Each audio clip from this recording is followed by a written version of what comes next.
যুদ্ধ আবহে কলকাতা স্কুলে স্কুলে মক ড্রিল, সাইরেন শুনে কি করণীয় শেখালেন সেনাকর্মীরা।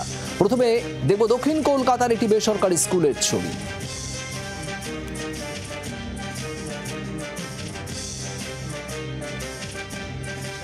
আমরা ওদের ডেমনস্ট্রেট করলাম যে কি তোমরা করবে, কারণ বেশিরভাগই তো স্কুলে ক্লাসরুম থাকে, তা ক্লাসরুমে থাকলে তুমি কিভাবে রেসপন্ড করবে।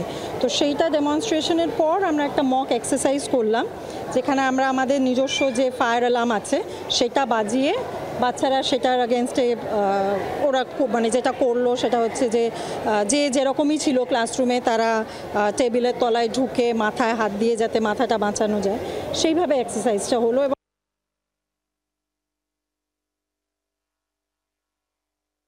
কেন্দ্রীয় সরকারের গাইডলাইন অনুযায়ী প্রত্যেকটি সিভিল অথরিটির আলাদা আলাদা করে আজকে মকড্রিল করার কথা। সেই মতো দক্ষিণ কলকাতার টালিগঞ্জের রানীকুঠি এলাকার ফিউচার ফাউন্ডেশন স্কুলে এই সমস্ত পড়ুয়াকে নিয়ে আজ হয়ে গেল মকড্রিল। শেখানো হলো কিভাবে হঠাৎ করে আপৎকালীন অবস্থায় তারা কোথাও না কোথাও শেডের তলায় লুকোবে এবং যদি কোনো ফাঁকা জায়গায় তারা দাঁড়িয়ে থাকে সেক্ষেত্রে ঠিক কিভাবে তারা নিজেদেরকে হাইড করবে। সব মিলিয়ে এই যে এক্সারসাইজ এটা আগামী দিনে প্রয়োজনে আবার করা হবে এমনটাই ইঙ্গিত কর্তৃপক্ষের। জি 24 ঘন্টার জন্য ক্যামেরা তরুণের সঙ্গে অয়ন, কলকাতা। বাংলার আওয়াজ, বাঙালির আবেগ, জি 24 ঘন্টা।